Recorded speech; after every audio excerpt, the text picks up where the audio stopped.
नमस्कार सर, मेरा नाम राजू है। एक क्वेश्चन पूछा गया है। क्वेश्चन इस तरह से है कि राजू भैया, मेरा 58,000 पर मंथ सैलरी है और घर खरीदना मैं नहीं चाहता हूँ। म्यूचुअल फंड में इन्वेस्ट करना चाहता हूँ। 10,000 रुपये पर मंथ SIP करना चाहता हूँ। मेरी वाइफ मुझे बहुत परेशान कर रही है और कहती है कि घर खरीदना है। 20 लाख का लोन निकाल कर मैं अपनी लाइफ बर्बाद नहीं करना चाहता हूँ। इस मैटर में आप मुझे कुछ समझाएं। आज वीडियो यही है, घर घर का यही कहानी है।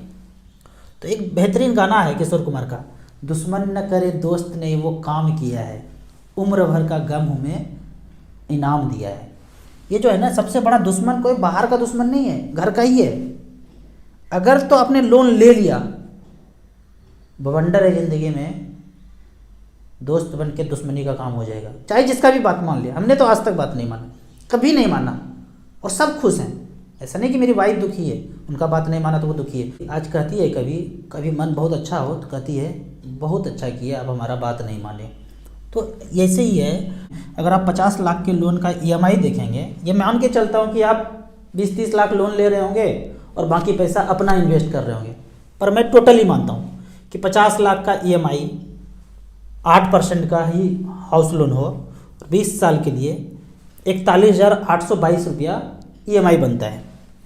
तो उस 41,000 में से 21,000 रुपया आप छोड़ दीजिए कि जहाँ भी रहें रेंट पे रहें, बचा 20,000 रुपये पर मंथ। अगर तो आपने लोन लेके घर ले लिया तो यकीन मानिए 9 बजे से लेके 7 बजे तक नौकरी करना पड़ेगा, जहाँ भी नौकरी कर रहे हैं ज़्यादातर केस में। और कभी कभी संडे भी जाना पड़ेगा, क्योंकि बॉस को जो है ना कहीं घूमने जाना है तो काम ज़्यादा बढ़ गया है, तो संडे को भी आपके ऊपर काम थोपा जाएगा। इससे बचने का क्या उपाय है?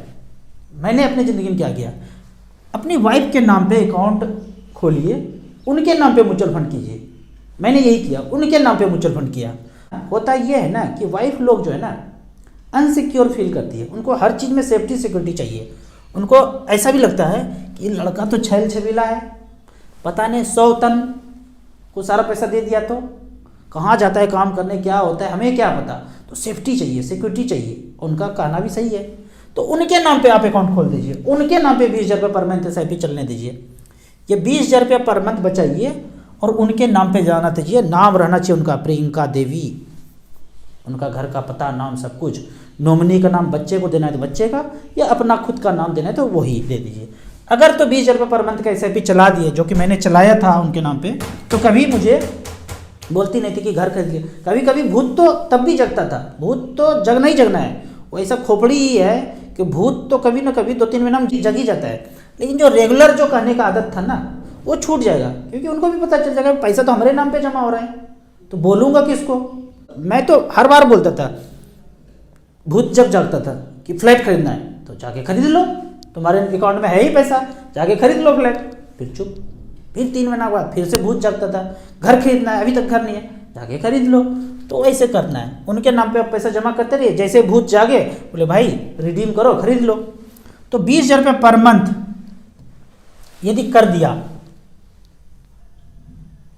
इक्विटी मिड कैप का बात करते हैं, लास्ट 20 ईयर्स 20,000 रुपये पर मंथ।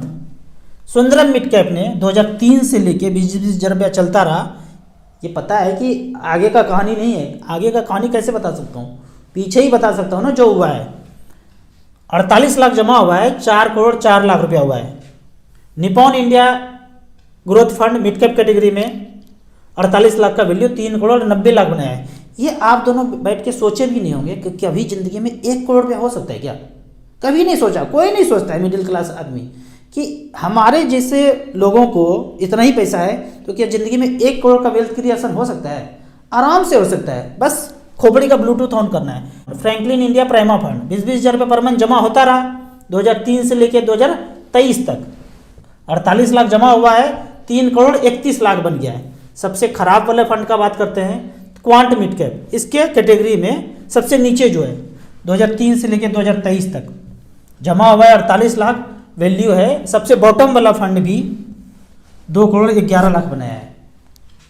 एवरेज रिटर्न देखते हैं तो 16.13% का रिटर्न आता है। तो इस तरह से करके जब उनके नाम पे जाएगा ना तो आपको पागल बनाना बंद कर देंगे। सबके लिए बोल रहा हूँ मैं, जिनकी वाइफ भी पागल बना रही है उनके नाम पे आप अकाउंट में पैसा इन्वेस्ट कीजिए, वो कभी नहीं बोलेंगे और एक चीज़, ये फ्लैट के अलावा भी अनबन होता है हस्बैंड वाइफ में। ये तो एक कहानी है, ऐसे ऐसा कहानी उनके पास 1000 है, 1000 कहानी है, 1000 तरीके से वो लड़ सकती हैं। आपने फ्लैट का सॉल्व कर दिया प्रॉब्लम, अब दूसरे चीज़ पे वो लड़ेगी, एकदम साड़ी फाड़ा कस करके तैयार रहती है। हमारी वाली तो हमेशा तैयार रहती है। तो हमने जैसे शादी हुआ ना, 1-2 साल में बोल दिए थे बैठ करके कि भाई दिन भर कुछ हो जाए, रात में कुछ हो जाए, बवंडर हो जाए, कभी भी हो जाए, शाम का चाय मैं बना के दे दूंगा। तो पीछे का सारा बवंडर खत्म, एग्रीमेंट कर लिया। वो भी चुपके से अच्छा मुस्कुरा करके ठीक है।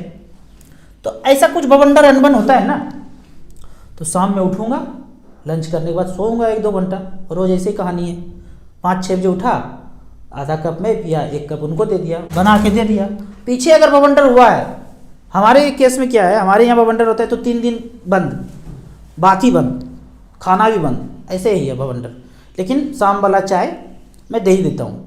कभी दिया, आज दिया तो अगले दिन रात में ही बन गया। कभी ज़्यादा बवंडर हुआ तो कल सुबह फिर नहीं बना, फिर शाम में दे दिया, फिर अगले दिन बन गया। तो ऐसे करके बातचीत भले ना हो 2-3 दिन, पर खाना अगले दिन बन जाता था। तो चाय का ये कमाल है। तो आप अपने में कुछ सेटिंग कर लीजिए, बात कर लीजिए कि जैसे राजू भैया चाय दे देते हैं तो हम भी कुछ ऐसा कर देते हैं, गुलाब का फूल दे देंगे, बाल में कुछ कर देंगे, मतलब कुछ ना कुछ सेटिंग करना है आपस में। हस्बैंड वाइफ का झगड़ा ऐसा है ना कि कोई तीसरा इसको सॉल्व नहीं कर सकता है, आप दोनों बैठ के ही करना पड़ेगा। तो हमने तो ये सेटिंग किया है, आपको जो करना है वो करके कर लीजिए। अब आखिरी तरह का बवंडर ये सुनने मिलता है ना कि पति पत्नी दोनों बोलते हैं हम नहीं झुकेंगे। हम क्यों झुकेंगे, पहले वो झुके, पहले वो झुके। तो इस पर मैं बोलना चाहूँगा कि पति पत्नी ना आपस में जो बोलते हैं ना कि हम नहीं झुकेंगे, हम नहीं झुकेंगे, सच पूछिए तो पति पत्नी के बीच में ना एक चीज़ है, वह है प्रेम। आप दोनों को या हम दोनों किसी के सामने नहीं झुक रहे हैं, प्रेम का जो देवता है ना उसके सामने झुक रहे हैं। ये कभी सोचना ही नहीं है कि हम उसके सामने झुक रहे हैं, या वाइफ को भी ये नहीं सोचना है कि वो हमारे सामने झुक रही हैं। उसके बीच में एक प्रेम का देवता है, हम दोनों उसके सामने झुक रहे हैं। पूजा पाठ, मंदिर, भगवान, ये सब जाए भाड़ में, हम दोनों के बीच जो प्रेम का देवता है हम उसके बीच झुक रहे हैं। और सच मानिए कि प्रेम का देवता है ना, ये जो प्रेम रहेगा ना, यही एक दिन परमात्मा तक ले जाएगा। आपने जो मुझे ये क्वेश्चन पूछा है ना, ये वीडियो अपनी बीवी जी को दिखा दीजिएगा, ये प्रॉब्लम सदा के लिए सॉल्व हो जाएगा। आपको इसी तरह म्यूचुअल फंड के बारे में और कुछ जानना है, इन्वेस्टमेंट के बारे में जानना है, तो इस नंबर पे मुझे व्हाट्सअप कर सकते हैं। आपको म्यूचुअल फंड में पहली बार इन्वेस्ट करना चाहते हैं तो दिए हुए ऐप में रजिस्ट्रेशन करने के बाद हमसे जुड़ सकते हैं। वीडियो अच्छा लगे तो व्हाट्सअप यूनिवर्सिटी में बीवी जी को इसे ज़रूर शेयर करें। यूट्यूब पे देख रहे हैं तो लाइक एंड शेयर जरूर करें। Thank you so much.